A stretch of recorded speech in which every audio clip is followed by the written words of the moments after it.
On est au parc de Smoleński en Pologne, on va partir pour notre deuxième rando du jour et on va détailler un petit peu pendant cette randonnée les bons outils pour travailler léger avec un réflexe vidéo. Donc il y a trois choses importantes en vidéo, c'est que l'image elle soit stable, que le son soit bon et que l'image soit belle. On va aller être couvert d'un phare au bord de la mer Baltique et on va en profiter pour détailler un petit peu ces accessoires. Et là c'est pour travailler léger.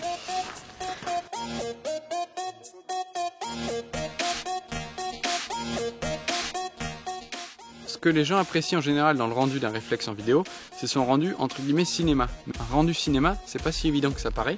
Il faut trois choses, il faut un trépied ou un monopode pour avoir une vidéo stable, il faut un super son, donc un micro-canon ou des micro-cravates, et il faut une image fluide. Une image fluide, c'est un focus qui puisse être dirigé de façon facile et pas juste à la bague, parce que c'est super dur, et un gris neutre, parce qu'une image fluide, c'est aussi une image lente. Au cinéma, on tourne en 25e ou en 50e de seconde. Premier accessoire indispensable pour un travail léger, c'est-à-dire sans pouvoir prendre une steady shot ou quelque chose qui puisse aider à l'épaule, c'est d'au moins avoir un monopode, comme ça. Ce qui peut servir pour tenir la caméra et pour pouvoir faire des plans statiques, enfin des plans dynamiques qui bougent pas trop.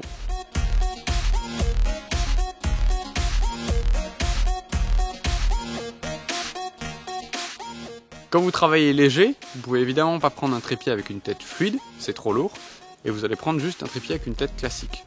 Nous par exemple, elle nous sert à faire tous les plans où on se balade dans la nature. Bon, allez, salut. Et moi ?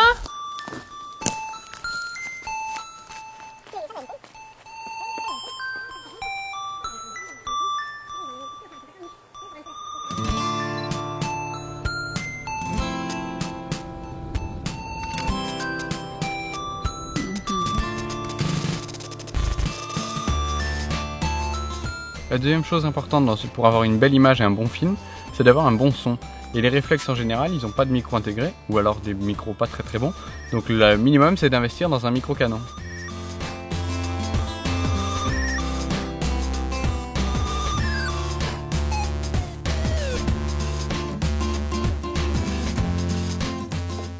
Alors il y a un accessoire qui est indispensable, plus que le trépied, le monopode ou le son, c'est le gris neutre. J'en reparle toutes les chroniques, mais un réflexe, à la différence d'une caméra, elle ne peut pas descendre sa sensibilité très bas.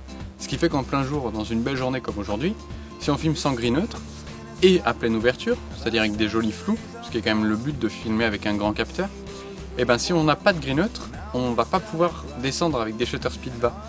L'effet d'un shutter speed bas, je vais vous montrer, donc là c'est ma caméra, avec un gris neutre, et donc je peux le régler pour être là, je suis au 25e à diaph 5. Donc l'effet c'est que si jamais je shoot et qu'il y a du mouvement, il y a du vent ou quoi, on adore filmer les feuilles, hein. Si jamais il y a du mouvement et qu'on fait un arrêt sur écran, vous allez voir que la branche elle-même est floue. Et le regard humain fait pareil. Donc c'est important, le rendu cinéma c'est au 25e de seconde.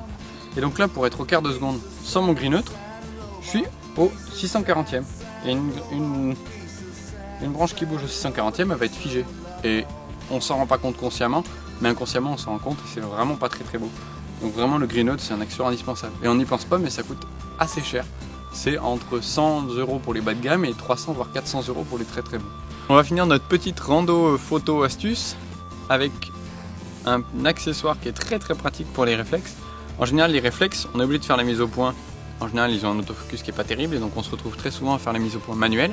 C'est très dur de faire des mises au point fluides et donc je me sers d'un petit ouvre-boîte en silicone, un ouvre-bouteille en silicone qui se trouve sur eBay, je vous mettrai le lien en dessous de la vidéo, et qui permet d'être très progressif sur sa mise au point.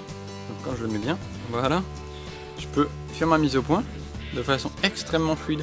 Donc je peux mettre un point A et un point B, et je peux suivre quelqu'un qui marche ou quelque chose comme ça, de façon très facile, sans avoir à galérer avec la blague de mise au point.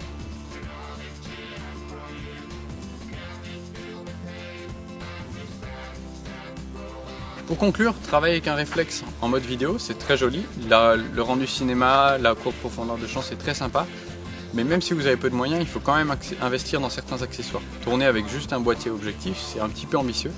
Il faut au minimum un gris neutre et un trépied pour faire un joli travail.